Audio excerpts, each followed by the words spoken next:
On today's episode, we catch up with Mr. Real Estate himself, Jason Rayner.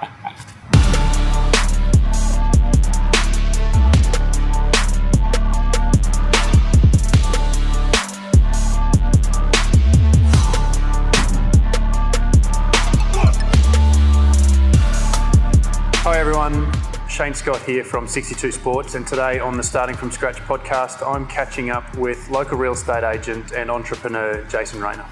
Welcome, mate. Thanks for coming in. Mate, what an introduction. Yeah. Glad I could make it. Excellent. So you're a busy man, and it's great to get some time with you. But what I wanted to explore with you today, and what's the context behind this chat is having a chat to people who have been on a journey themselves and learned a lot in that life, but achieved a lot of success as well, and sort of convey to, I guess, my listeners and the athletes that I've been working with is that there's different ways to achieve success, and not everyone does it the same. And just sort of touch on, your journey and what you've been through. So if you wouldn't mind just giving us a couple of minutes of, where you started in life and whether it was school years that you started to create some of those foundational lessons, or whether it was a bit later, but I'll let you take it away. And that's one giant question for everyone out there. And I guess, you start off in life basically having your parents, your families, and maybe teachers, people around you that I guess you're guided by. I'm a kid from Lakes Creek. Down there you neither stood up and fought or you ran very quickly. So coming through school years, I was always very athletic. Yep. Business-minded. My dad was in business. He taught me to look after people. So when I was very, very young, he used to get us up at the bakery. We were about 12 years old.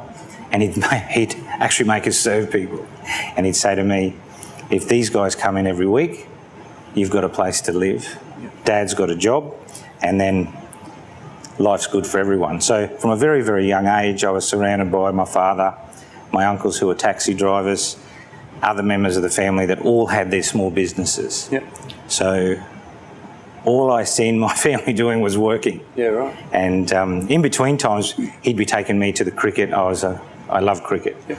I love footy. I love soccer. I used to play the whole three. Yep. And I learned from there, and this probably doesn't ring true today, but Dad used to say, nobody remembers second place. And if we were in a grand final, he'd be there. Mum would be very supportive, but our family would go, go, go, go, go. So I guess from a very young age, I had this ability to get up in the morning, and I used to have a ritual. First thing I do is make my bed. So anyone out there that doesn't make your bed, start making your bed. Seen a couple of good YouTube clips about that. Because if we didn't make our bed, Dad would be on to us. Yep. But that ritual helps you with the rest of your life. So get up early, start the day with a good breakfast, but have a positive mindset. So I guess from a very, very young age, I was taught to win, and I still love winning, by the way. Yep. I'm now 57, going on 58, and I probably still have the energy of a 21-year-old, yeah, which is fantastic. I love life. I love doing things as good as I possibly can do. I think as a young man, I wanted to know everything really, really quickly, and I've learned to just pull back a little bit. Mm. But you've got to learn. Some lessons in life can't be taught.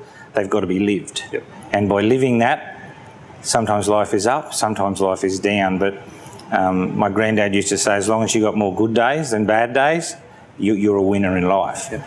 So those principles were set in stone very, very early in my career. And I started off life in the railway workshops, actually. Yeah, right. And I realised down there quickly, to become a boss, you had to be there for 50 years. So I spent... well, they're gone now, aren't they? Yeah, they are, actually.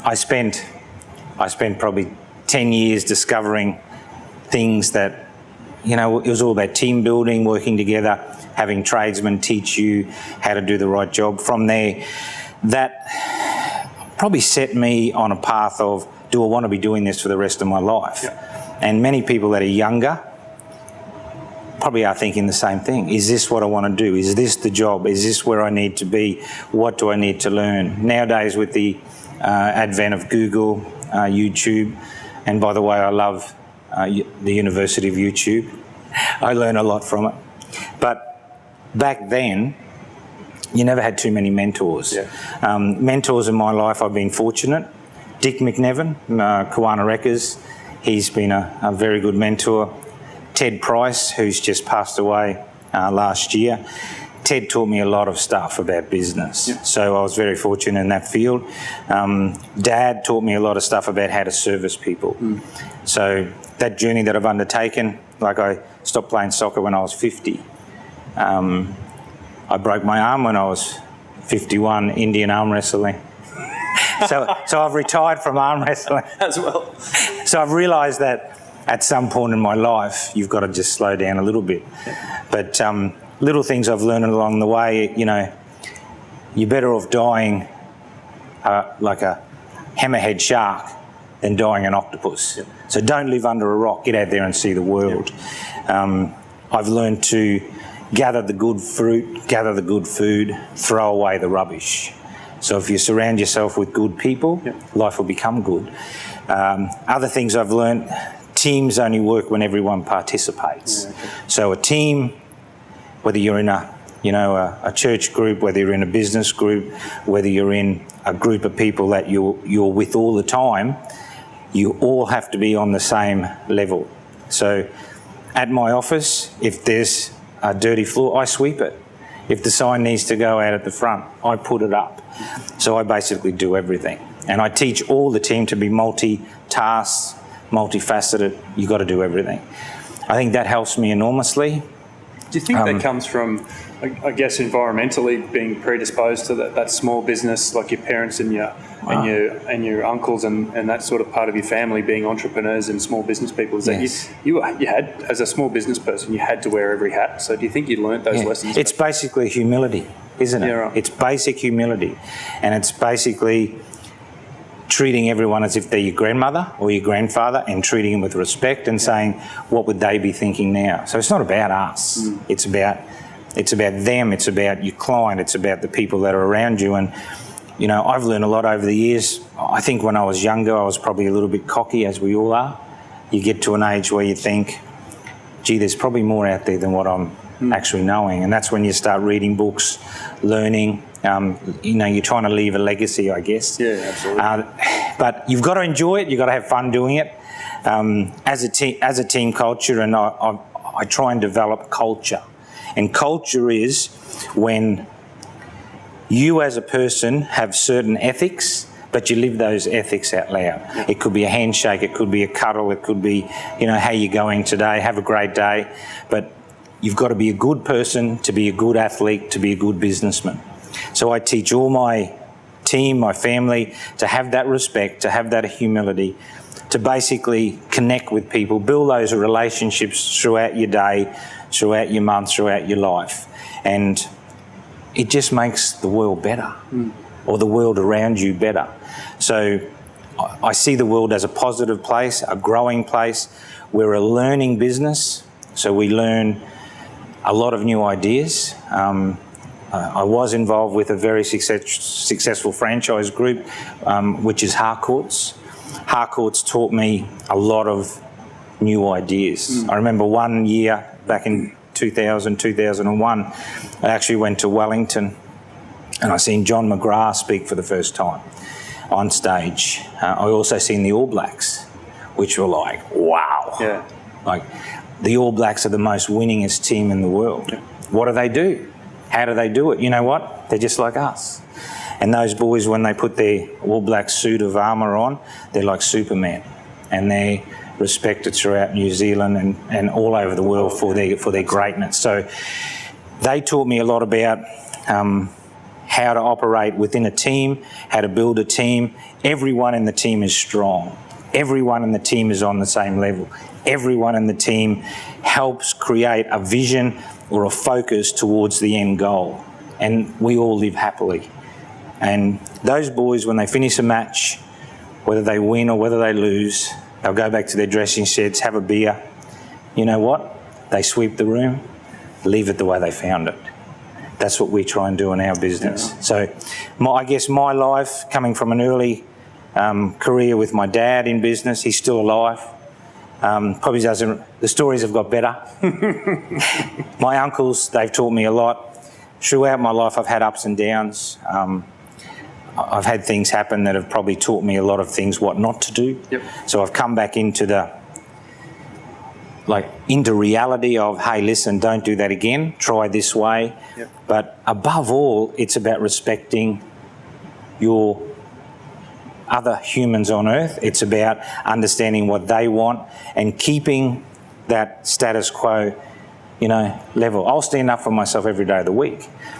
I also like to still win. Yeah. I don't know whether that's a bad trait or a good trait. So. I think one of the things that I'm really, heavy on is that I want my players and the athletes that we work with to have a very strong focus on winning, because I guess the most important thing for me is that they have fun, and I think you're having the most fun when you're winning. And that we've sort of parts of society have gone down this participation award and every kid gets a prize sort of mentality, and I think that defeats the work ethic and some of the things that underpin achieving success. So I'm really for celebrating a win and understanding the culture that's involved with that and how role clarity within a team. So it's great that I think you hit the nail on the head, that everyone has to be pushing in the same direction and on the same page and on the same level, but everyone also needs to understand their role in the team and how they contribute to that. And absolutely. And that comes with communication from within inside the team.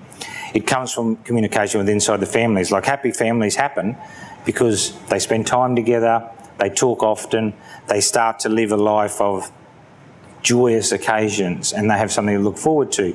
Well, we develop rituals like, we buy each other Christmas presents, we have happy birthdays, we do all that stuff that we need to do to keep our lives in a happy go-forward manner. I think social media has had a massive impact on the world. Absolutely. I think that social media, we're doing it here, expressing what we feel is something that many people on earth are doing more of. And but the thing that comes with winning is confidence, self-assurance. You feel like you've achieved something. To the kids that are running second and third out there, keep trying. Second and third are that far away from winning. And all you've got to do is develop that edge. Yeah. And the edge is practice. The edge is doing it over and over again. Like, to this point in my life, I've sold about 1,600 houses in real estate. I guess that's a lot of houses. That's a lot. That's nearly 100. By the way, guys, the first year I done 100.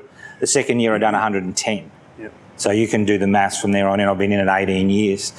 But every single one of those sales have been different. Yep. Every single one of those sales have been special. And some I don't win, as you know. Yep. You'll list a property for 12 weeks, you'll do all the work, and then the seller goes, listen, Jays, you haven't sold it yet. We give it to someone else. Snap. Someone comes along and sells it in a day, and you go, bam, what did I do wrong? Yep. But you've got to keep going. Yep. You've got to get back up, try it again. And that's what I do. So, and I think for anyone out there that's living a bit of a life that's a little bit tough, practice. Get up in the morning, make your bed, do the ethical thing, show ethics on the outside, work out what you want out of life, set a vision plan, set a goal, have that whole game together and keep practicing the game until you start winning. And then when you start winning, you've got to then sustain the winnable. Yeah. You've got to sustain first position. So then you've got to start to understand what you do, what it takes to win. And that's what I do. Yeah. So that seems to be something that you obviously have been exceptional at from an early age, because I'd like to set some context from a real estate perspective. To sell anything more than 20 or 30 properties in a year as a first-year agent would be probably an exceptional result. So to do 100 and then 110 in consecutive years, there's something going on there that I guess predisposes you. So what made you know that that was your thing? I guess when I got my real estate licence, we had to do it up here at the TAFE. Yep. So there was no courses, no online stuff back then. Sean Nofke, a good friend of mine, wonderful guy, and I sat down and done our test. I thought, wow, this is pretty tough. You know, you don't get it on the back of a Weet-Bix packet, you actually had to know the answers. But the first year, what happened to me was I went, as I said, to that conference in Wellington. I seen these guys, these winners, this wonderful team of All Blacks. And if there's any Kiwis watching out there, damn, you guys have got it together, I tell you. like they're hard hitters. Yeah. I thought Aussies were great at winning. Holy moly. Kiwis are great at winning, and they love to celebrate. Yep. Like they probably can't drink as much as Aussies, and they're very untidy on the alcohol. But damn, they can sing.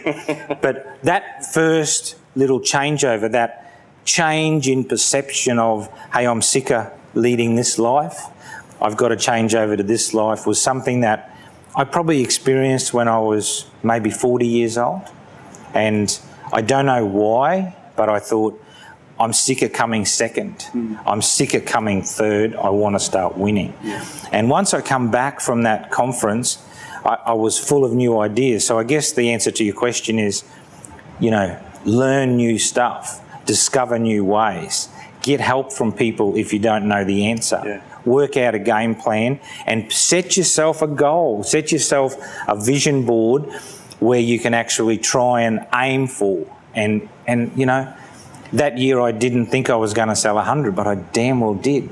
And the next year I was invited to a conference in New Zealand actually, again, and Gilbert, who invited me, said, would you like to come over and talk because you know, been going all right in Queensland. Back then there was only 5 Harcourts offices in Queensland, by the way.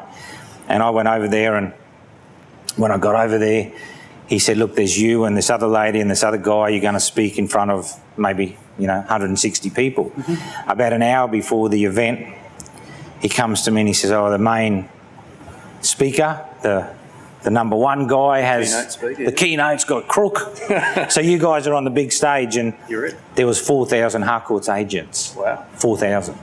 And that night probably, although I was a little bit anxious, I lived through it.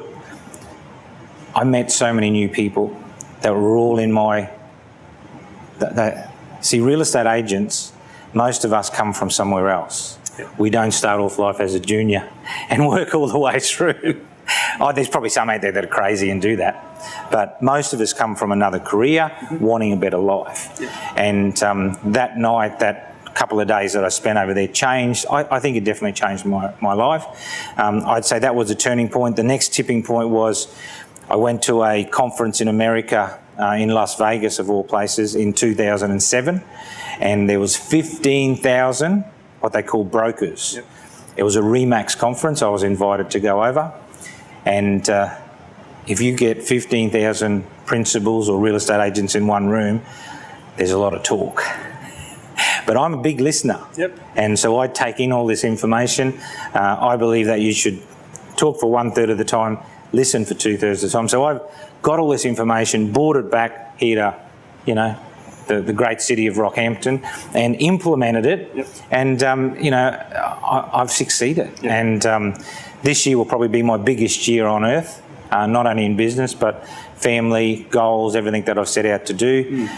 We're about to take on a stunning new project that happens on the 1st of April. Yep. I'll increase my team by double. Yep. We'll have 900 rentals. This year should be the biggest year that I've seen our team ever perform. And you've got to have certain things in place to do that. It's a mindset, it's an attitude, it's a game of you've got to win, because you put a big investment into it. So, absolutely. Yeah. As your life's on the line. As a sportsman and as a real estate agent, we run the same race, but we run a long distance race in real estate. Yep. Yeah, and it's all about the people, it's all about your clients, it's all about keeping your mindset and your body good. Yep. And, you know, I still walk the dog. It's a Doberman, by the way. And the dog walks you? Well, I cheat a bit. I ride the push bike, and he tows me along at 28 Ks, but I've got to hang on to him. Yeah. But, you know, the brilliant thing about life is if it's going to be, it's up to yourself. And it's what you make it, it's what you put in here. So don't put any rubbish into your head. Keep the good fruit, throw away the rubbish, you know. Live life to the fullest, enjoy what you've got, respect people, and try hard and keep practicing. I do it every day. So that mindset, I think, you've said, you know, you've established a vision and you've been working towards that, but along the journey there has been some setbacks. So how do you maintain that strength of the mental strength and that mindset to keep pushing on towards that vision when, you know, at the time when things go pear-shaped, that there seems to be a lot of outside forces trying to tell you no? How do you push through that and sort of go, you know what, no, I'm going to try again and I'm going to do it differently? And you know what, that's a game you play. We all play with ourselves. And that's conscious, subconscious, attitude, positive reinforcements. But that game of winning is about your inner core strength. It's about having that earthquake erupt inside your body and becoming a volcano and letting out the best. And I've had some, you know, my dad had open heart surgery. My mum was down there. My brothers couldn't be there because they didn't want to, because they thought he was going to, you know, go to heaven. And I sat there with him. That was a big day for me. He comes through. He's still alive. He's got as much energy as any man that's nearly 80 years old, is what you ever want to see. But that changes you a little bit, you know, is that life is short. If you divide your life into a week and Monday to Sunday, so if you are 0 to 10 is Monday, 10 to 20 is Tuesday, 20 to 30 Wednesday, I'm in Saturday. Yeah, right. So I live life like Saturday is every day. I don't know what day you're in. You might be a Friday. Wednesday, Thursday, I think at the moment. So. But if you wake up and think, holy moly, it's Saturday, you know, life's short. Make it count. But you've got to get up, make your bed, do the rituals, be good to the world, treat everyone like they were your family, like your grandmother, and try hard, practice more, learn. You know, with all the YouTube videos with people like yourself out there, sportsmen can grab little tips that they only got to do a few little things better and they'll get to number one. Stop being number 3 or 4 or number 5. Work the ladder up to number 2, number 3. When you're just there, look at number 1. What's he doing different to me? And then all of a sudden, you're there. Some people don't know what to do when they're there. I've got there and I'm sustainable there. And that's the difference. So, but it's about having that mindset, keeping the good food. Don't bring in rubbish into your life. And I'm talking about people, attitudes, bad habits. Get away from that stuff. One of the things I think that keeps you at the top as well, and we spoke about this on the phone last week, was this concept you have of you live a life of finding comfort in being uncomfortable. And that really sort of triggered something in my head at the time. It's true. My best work is done when I'm out of my comfort zone. So who wants to be 58 and invest a few $1 million in a company that they don't know is going to, you know, like tell me who does that? But I enjoy it. I feel excited. I feel passionate. I feel, wow, this is going to be a beautiful 3 or 4 or 5 or 6 years.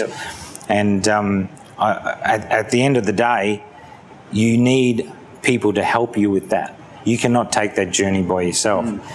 So whether it be someone, you know, bigger in your life, whether it be a big force that you're involved with, but confidence, the future, everything you do is the man in the mirror.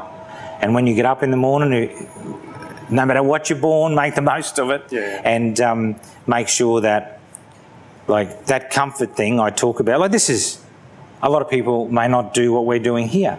It's just out of their comfort zone. But I think that puts you on a new level. You know, skydiving, I've done that. I probably won't do it again. I've done it once. You know, I have a hobby. I love my motorbikes. I do them up. I ride with my friends. We have a great time. I think you need to have a balance, work and life.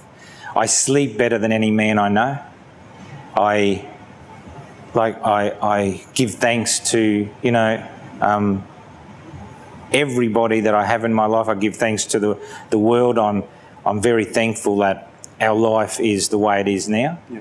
And I think that you can make it like that by learning, like where you are now to where you want to be. There's a journey you've got to take, and that is a change that starts with you. And once you understand that, because most of us think we're going all right until something bad happens, and then that's when it all starts to break down. So, and I think that's those points that I was sort of alluding to. It is. You test your mental fortitude to say, oh, it is. Do I push through this and come out the other side, or do I stop? And look, you can never stop. Yeah. Like, when you're going through hell, don't stop. So basically, That's good. when there's things hitting you, keep going. Yeah. You know, there's always the other side. You know, I've lost people dear to me.